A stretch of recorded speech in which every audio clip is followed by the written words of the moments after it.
particularly with the Haftorah. The Haftorah talks about Yeshua sending the spies and everything went good. Right.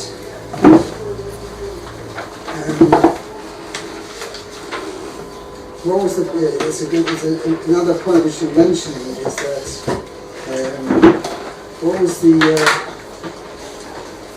what was the purpose here of sending the spies?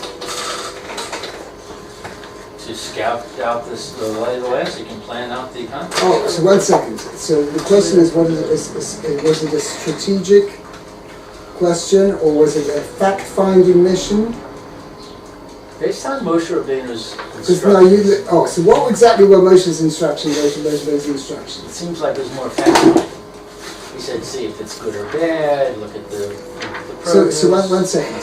So that means, but isn't that exactly what HaKodesh Baruch Hu told him, or Moshe the thing, not to do? Meaning, HaKodesh Baruch Hu said, I'm bringing you to a good land, Eretz Zavas Cholav Advash. Okay, guys, let's find out, see if HaKodesh Baruch Hu is really telling the truth. Is that really what was happening here? It does seem a little... That's what it seems like, right? Yeah. It does seem... That can't be. Right. So I understood as follows, and maybe this is a little bit of an eye-opener to what was going on here. Ostensibly, if you look in Parshas Devarim, where Moshe portrays, when he repeats the whole story, right? On one? Please, thank you. What did I do? And if you open the window? I just turned the air on. Oh, Give it a second. Yeah, the air's on now. That's why I closed the window up, and now that'll get the air going. Yeah, okay. Thank you. Great. So if you look in Parshas Devarim,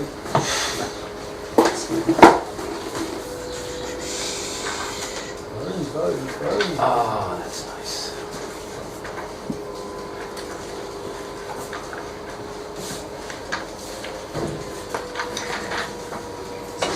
it's real cool, eh?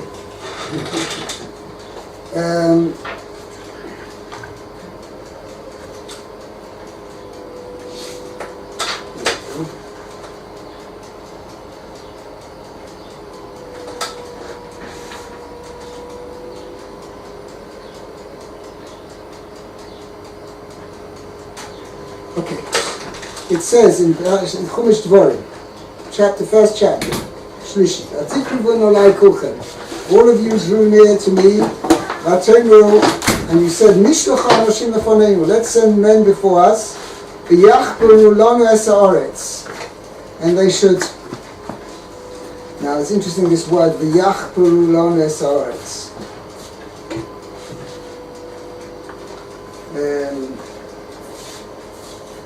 means to search out the land. That's the best word.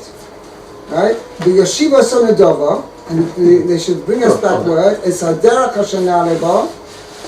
the way we should go up, and the cities with which we should enter, meaning where should we attack first. So these were purely strategic questions. She says that. A lay of the land, so to speak. As a derech hashana lebo, ein derech she'ein bo apnimus. As a mashina ba'alem, tchilo lichkosh. Right, that's what Rashi says. Is you not the yes, you got the ear on one side. Oh, I see. Okay, fine. You don't mind, I don't mind. You don't want to get anybody's wind up. Okay? You're sitting right underneath the air conditioner. You might want to move over there. Okay. Anyway, so that's understood. And the Chayra, in the case of Yehoshua, when he sent, he said Kalev and who's the other one? Shnei Nafshi. Sent Kalev and Yehoshua with the good ones. And Pinchas, did he send Pinchas? Pinchas and Kalev. Those are the two people he sent. Not the spy. No, this was later in Yehoshua. There was also strategic. He wanted to know, you see from there, that he wanted to know what the morale was of the people. Right. And that's what Rochov right? The lady who afterwards converted to Judaism and she became Yeshua. She married Yeshua. She became Yeshua's wife. Anyway, she told them, she said, we've totally lost morale. That's really what they wanted to hear. That's what they wanted to hear. That's it was also a strategic aspect. So the strategic part of this was that was okay. And in fact, Moshe Rabbeinu says out and he responds, "Vayitav be'einai hadova." Okay, but Rashi says over here, "Vayitav be'einai v'lo be'einai mokim."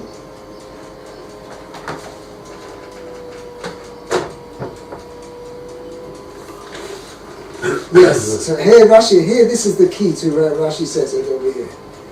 Rashi gives the answer over here in Pasuk Chav Gimel. Vayitza bein ha'adava. And this is really the key to explaining what the thing. Moshe Rabbeinu says, just imagine a guy, you want to buy somebody's car, somebody's used car, and he says, how much whatever he says, he says in excellent condition, whatever you want, excellent condition. He says, do you mind if I test drive it? No problem. You can take his money, you have no problem, I have no problem with it whatsoever.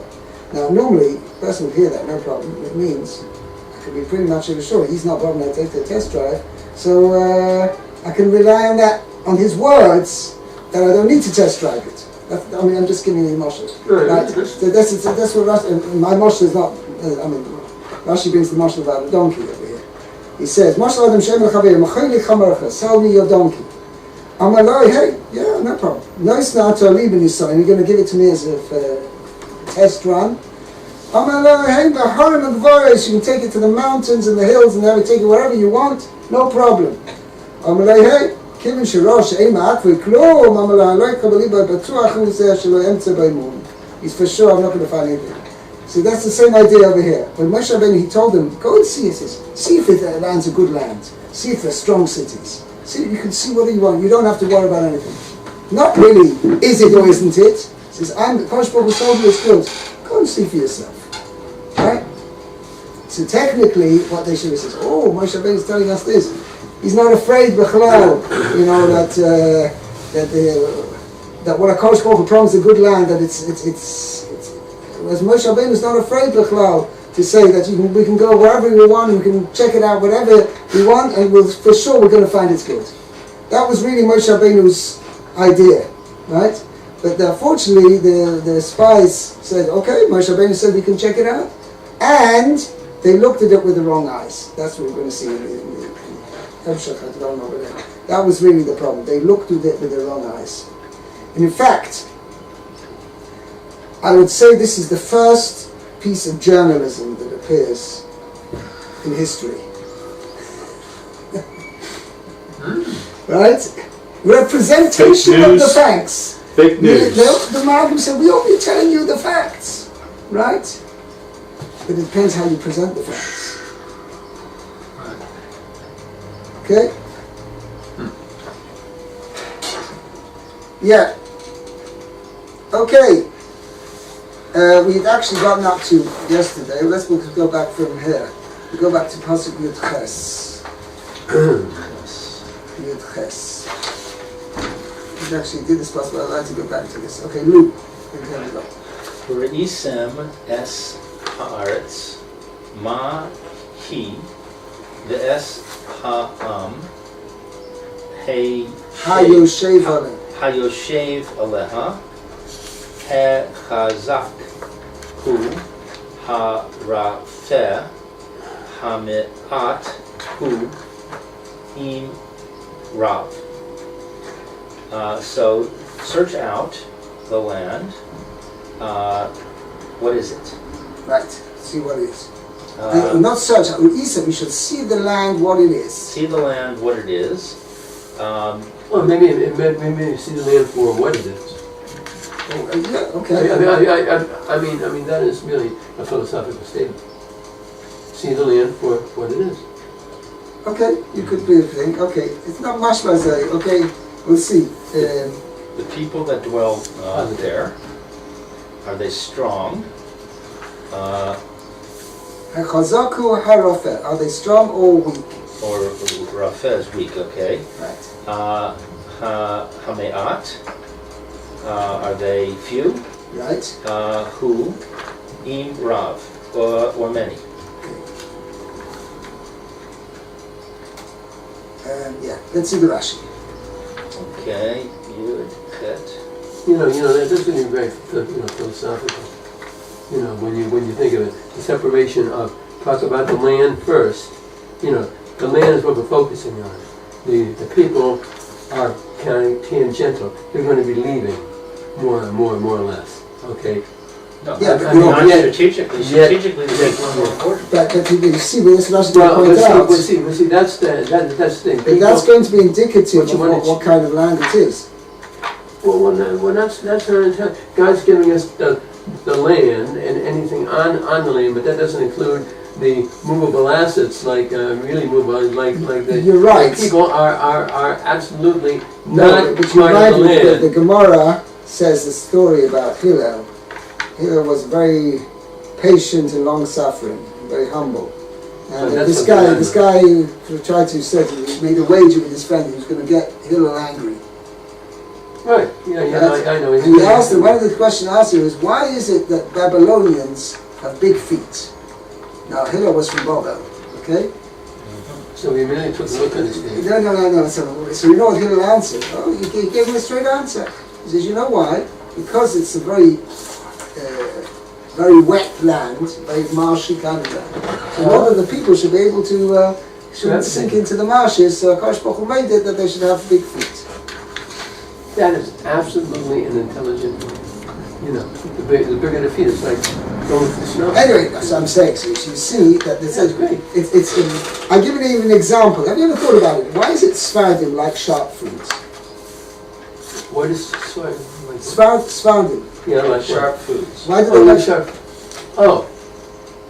Okay, yeah. I don't know. They have Why- a very simple reason. Very, very popular reason. They come from hot countries, right? Sharp foods bring up the phlegm? Or No. You need to drink more. So HaKodesh Baruch Hu put in them, instilled in them, Oh, a desire so to they have would sharp drink foods, they more. will drink more. Then they found out you don't drink when you eat certain sharp foods because Whatever, you maybe- keep the maybe- taste forever. No, I hear you. Okay? Yeah, Rabbi, what chapter are we in, please? I'm We are in sorry. chapter Yud Gimel, Pasha Shlach. I like that. Yud Okay. Gimel, okay. But anyway, that's Es the Haaretz, right. But I'm saying, okay, now Rashi's going to explain. Es Haaretz Mahi. What is the land like? Yesh Eretz Megadeles. There is a land that's big. There's some lands, Megadeles Giborim, that produce, right? That literally grow, that produce strong people. Yesh Yesh Eretz Megadeles Chalashim. And there is a land that grows. There are lands, right? There are lands that grow, Right, we have produce Chalashim, weak people. people. So this is what you're saying with the feet. Yeah, that's why I gave an example, right? Exactly. Yesh, Megadeles Uchlusin. right? There is that grow Uchlusin, whatever that It's is. populous, right? Yeah. The population have a large. Large There are population. lands which are conducive to have a large population, right? Yesh mi Etes, Uchlusin. right? And that have small populations. Okay, so therefore, look at the land. You can tell by the people. It says, look at the people there. They were having, and you'll be able to tell what the kind of the land it's like. So everything he told them was to look at the people. Because first he says look at the land, and Rashi says that means look at the people, and then he says look at the people. No, 1 second. Both questions over here are talking about not looking at the land itself, but looking at the people. Right. This Oh, pasuk is telling the Meraglim to look at the people. As you're going to see, it's a very important point because Rashi's bothered by the fact you've got this pasuk says, Uyisim es Aretz Mahi, see what the land is like. And then the next pasuk says, Umar Aretz Asher Yushay Bai Teva Yimra. Is the land a good land? 1 second, you just told me that in the previous pasuk. Isn't that a repeat? You should see what the land is like. Right. And then it says, what's the land like? Is it a good land or not a good land? So Rashi is pointing out over here, the first question really refers to the population. Mm-hmm. Okay, so look at what kind of population is there. Are there strong chevra or weak chevra? Are there many people there or only few people? Is it sparsely populated? Good. Okay, that's the first thing. Then, Hechozok hu harofeh. Okay, next Rashi. Hey, chazak hu harafeh. They're strong or weak. Siman masar lahem. It's a sign for them. No, What's the Moshe Rabbeinu gave them a sign. Gave them gave them a sign. Uh-huh. Im bif zar bif Prazim. Prazim. If there are prizes, No, Prazim means open cities.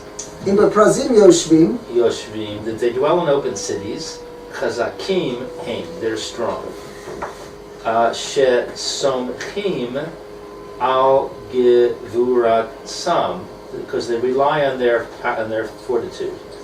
Ve'im Be'arim Bitzur Ros, and if they're in cities that are fortified, Yoshvim. Haim, Yoshvim, they dwell. Chalashim, Haim, they're weak. They're in the opposite of what you would think. If they're in strong fortified cities, then they're weak because they're afraid. And that's why they built up their cities. Right. But if they're in open cities, they're strong because they're obviously not afraid because they're not spending their time building fortifications. Now, But again, it's talking about the people. so exactly, that's the whole idea of it. Now, first of all, you see that the Rashi is learning at explaining that this phrase, Hechozak hu harofeh amatu imrov, is an explanation of where he said Mesaretz Mahi. It's all one thing. It all goes together. And that's what Rashi, that's why That answers my question from before. right.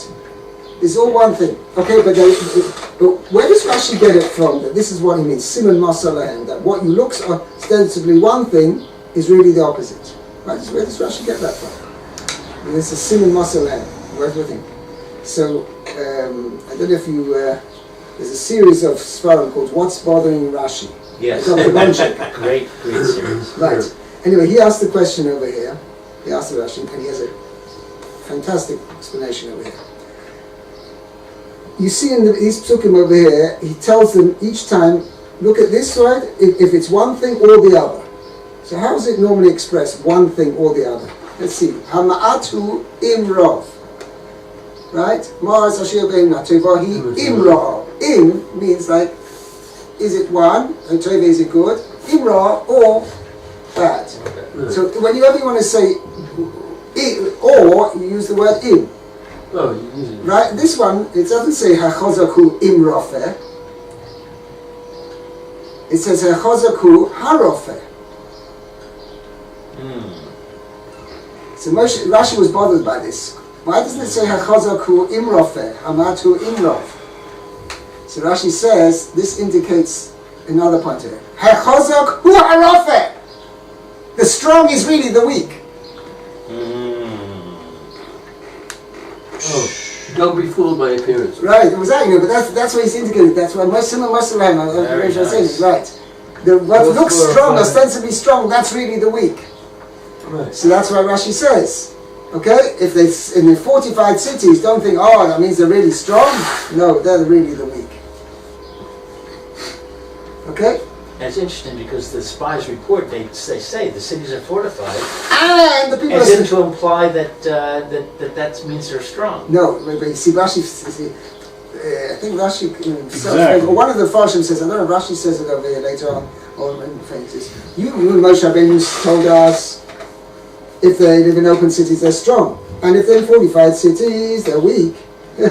We went there, they're in fortified cities and they're strong. So we ain't got a chance. I'm not sure Rashi says that.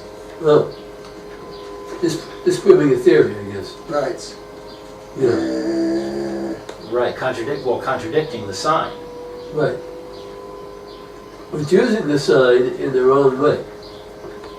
Yeah, I mean, Rashi doesn't, the Farshim point this out. Rashi doesn't actually say it on the, Look at them, Pasuk Chav Well, Ches. really what they were saying is that Chav Ches, the next page, Chav that Ches. they were strong compared to us. Whatever. Listen here, they're Greek thing. Chav Ches. Ephes. However, Ki Asa'am, the people are strong, Yeshiva Baretz, and Va'arim Betzuas Kedoros Moed. The cities are extremely strongly fortified. We've seen the children of the giants. Okay? Right. So you see that's what Right. Rashi says. And they're fortified. Right, so we're 2 strikes against us. Right. Okay? Let's continue. One second. Shlomo, you didn't read it yesterday, you didn't read it. Pasuk Yud Tes. Uma ha'aretz asher hu yesheva hatova hi ima. Uma ha'arim asher hu yeshev ma'hena be'aha b'machanim im be'b'tsarim. Which is 45. And what is in the land that the Maharas. What is the land? It's good. Yeah. Maharas Ashiva. What is the land where they are dwelling? What is it like? Hatova, is it good, Imra'ah, or bad? Umar ha'orim asher. Oh, well, wait a minute, we missed out Yeshev. In which they are dwelling. Asher hu Yeshiva. Okay, so in what makes the land where they are dwelling good or bad? No, what is it like? Maharat, the land in which they are dwelling. What is it like? Is it good or is it bad? Okay, what are the cities that In which they are dwelling. They are being populated. Asher hu Yeshiva, in which they are dwelling. Are they in fortified? Open cities. Open or fortified. Right. So this is an actual question about the physical makeup of the land. Okay, the previous passage was discussing the people, what kind of people are there, and now we're saying exactly what are the actual cities are like. Let's see Rashi, Okay. top of the second column. Okay, Machanayim. Habamachanim. Machanim. Targumo had Fatzchin, Ke Rahin, Petzutchin, U Pit Uchim, Le'ain Chomat. That's what Translated.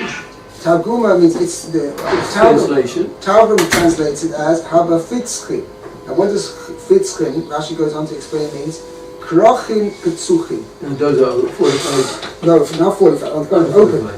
Okay, You know, is that 45 like poor town? There's a term in Hebrew Village. called, not really a village, open cities, that's basically what it is. Oh, open city. There's a term in Ivrit which you, for these things which you, nuts and shelled things called pitzuchim, right? You ask you go into a store which sells, I don't know which actually fits it. Pitzuchim means like nuts and seeds and things like that. What does that mean? Because you split them open and spit out the shells and eat the rest of it, right? Right. Okay, so that's the same thing. Pitzuchim means split open. Ah. Oh, okay. So let's say Krochin is Krochin are cities, open cities. Krochin are cities. Oh, right. Pitzuchim means open. Okay. U Pituchin means open. Me'ein choma. Without walls. Without a wall, right. Okay, now, Hatovahi, is it a good land? Land. My note are the springs. Right? Tehomot.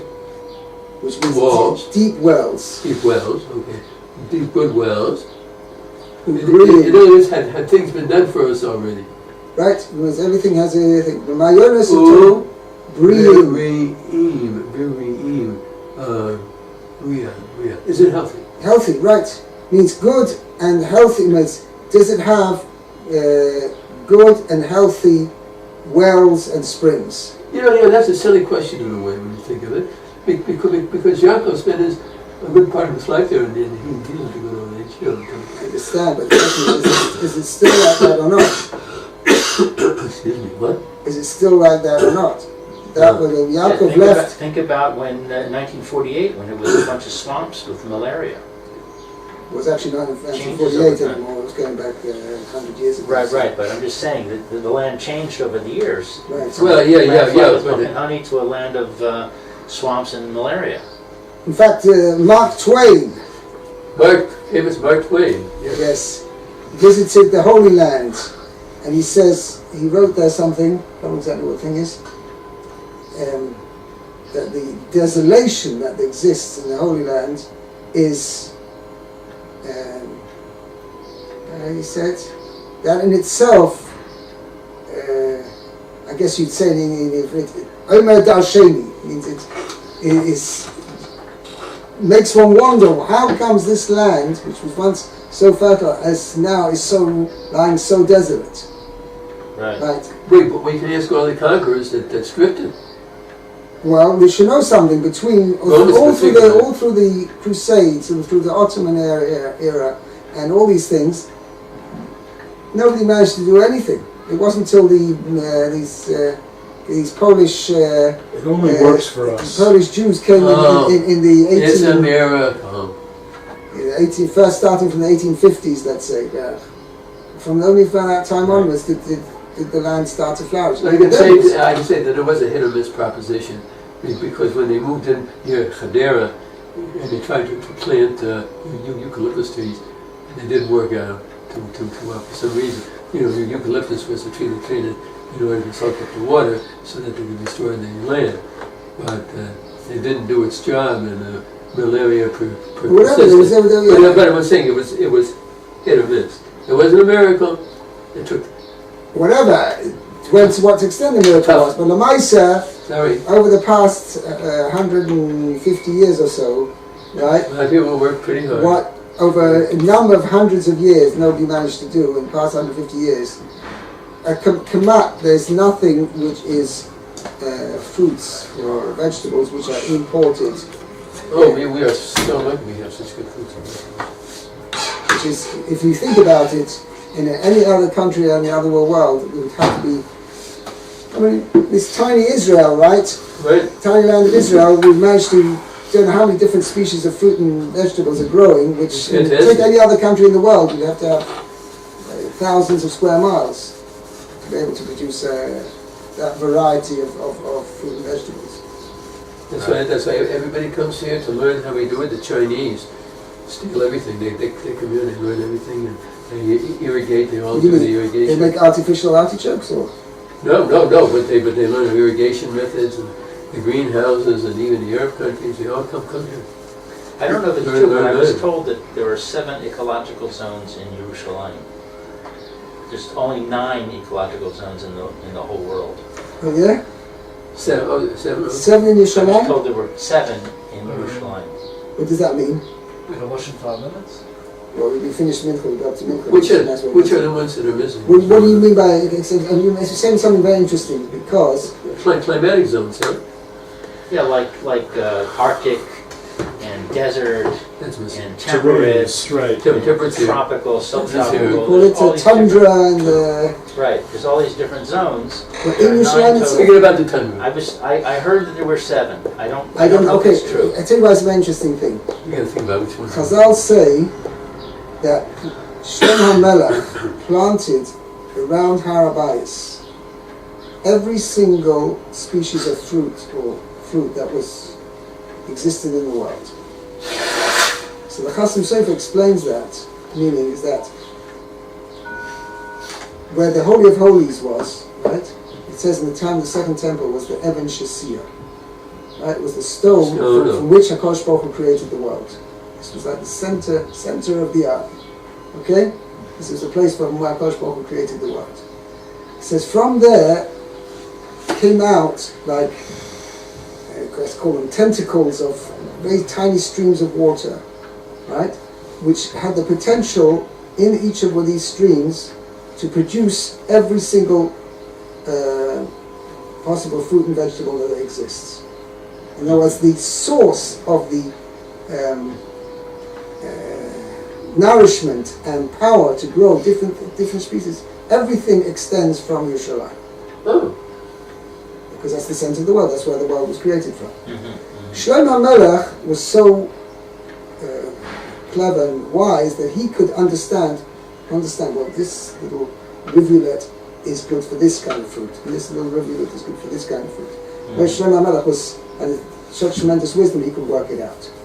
But HaKodesh, according to that thing, obviously we're not up to that level of wisdom, but then that would follow according to what you're saying over here, is that Yerushalayim is the center of the world, and that's where everything else develops from there. And that's why we would also explain why Eretz Yisrael has so much huge variety of fruit and vegetables compared to the rest of the world, because this is everything is extending from Yerushalayim to Eretz Yisrael to the rest of the world.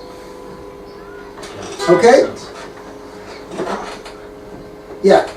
Okay, now, Shlomo, you just did your test? I did part of it. Yeah, you did it. You did the whole thing. You That's did right. the whole thing. Okay, Matt, Pasuk Chof. Okay. Oh yeah, I know. Uma haaretz hashmena heave He. You don't pronounce the vav? No, because it's really a yud. It should be a yud. It's a Greek sif. Okay. Im. He im raza hayesh ba eitz im ayin Im ayin. im ayin v'his chazak tem ukachtem miprei Mipri. haaretz l'hayamin yemei bikurei anavim. Okay. How is the land? Is it fertile or is it lean? Are there trees in it or not? You shall strengthen yourselves and take from the fruit of the land. The days were the days of the ripenings of grapes. I think the Korean of it was the first ripening fruits of the grapes. Okay. Okay. Let's see Rashi. Okay. Now, first of all, Rashi is going to dwell on the Hayesh bites. It should say Hayesh bo eitzim im ayin. Why uses the singular? Okay. Does it have a tree or not? That's really what it sounds like. And first of all, also the Chayra, this question seems to be a bit superfluous, because why did it say it says? Is it fertile or is it sparse, lean? Okay, so what do you have to ask? Did they have trees or not? What's particularly, is it fertile or not fertile? Okay, so Rashi says now the word eitz is to be taken metaphorically. Says Rashi, Im yesh bahem. See if there's among them Adam kasher, a decent man. Decent, I would say a little bit more than that. A righteous man, yeah. Sheyogin, Sheyagain alehem, who can protect them, bizchuso, through his merit. right. And the Chazal say Moshe Rabbeinu was referring to Eov. Eov was living in the land of Canaan at the time, and he was considered by Kosh Baruch Hu as a tzaddik. Okay? Bikurei Anovim. Now what means? The first fruits of the grapes. Okay, the ripening of grapes. This means Yamim Shahanayvim Misbashlin Bavikur. Days in which the grapes mature in their first ripening. That means when the first ripening First grapes fruits. ripen. Okay? The Ma'aseh Chazal say, it's actually very interesting, we're almost at the date right now. This was, the 40 days culminated on, the 40th day when they came back was the 8th of Av. And they wept that night, which was the night of the 9th of Av. Oh, right. So if you work backwards, 8 is Av is 8, 29 days of Tammuz, 29 days is 27, so you get 3 days into so it's on the Chof Ches, on the 28th day, was the first day they left, 28th day of Sivan, that's when the Meraglim set out. Oh, And that's why it says over this was the end of Sivan, beginning of Tammuz, that's when the early grapes Because we're ripening. I sure I got some grapes in my house. Huh? I got some grapes myself. So it costs you something like 30 shekel a kilo or something. Right? I don't know what, Mother. Okay. No idea. Maybe they go down a bit now, but then certainly when they first come out. When they always come out, like the avocados are always about 25. Okay. Okay. Yeah, Yisrael, you got time just to read the pasuk? Yep. Vaya'alu. Pasuk Chavav. יעלו ויסערו Suru, Suru, Es ha'aretz, ומתבצרים Ad Rechoiv. לבוא חמאס. Okay. Violence. Okay, Vayalu, let's translate. Vayalu, they went up, Vayosuru es haaretz. They, which means they tore the land. Okay, Midbar Tzin, from the desert of Tzin, Ad Rechoiv, till Rechoiv, Levoi Chamos, in the direction of Chamos. Now Rashi says, here, you see the Rashi? ומתבצרים עד רחוב לבוא חמאס. הלכו בגבוליה. They went along its borders, Ba'orach u'Barechav, in length and breadth. כמין Gam, like the shape of a gamma. Okay, it's like an L shape. Holchu ruach gevul Jeroimis, right? They went along the southern border, mimiktsua mizrach ad miktsua mara, from the eastern corner to the western corner. Moshe Tziva Moshe, Alu Zeba Negev, go up there through the south. Derach Gevul Jeroimis Mizrachis, by way of the southeastern border. Ad Sha'ayom, right, till the sea, Hu Gevul Ma'aravi, to the west, that's the western border. Umisham Chazu V'holchu Kol Gevul Ma'aravi, from there they went up the entire western border. Al Svas Ayom, on the seaboard.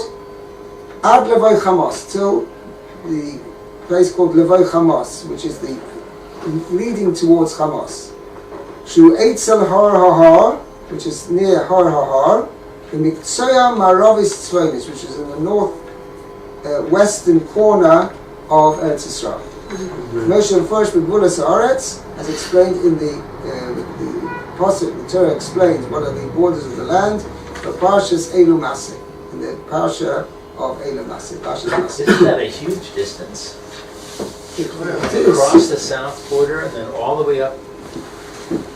Isn't that like, They managed to do it. It said the technically should have taken them longer if they were walking. yeah. But like I said, HaKodesh Baruch Hu made it do it quick because he knew he was going to have to punish them a day per year.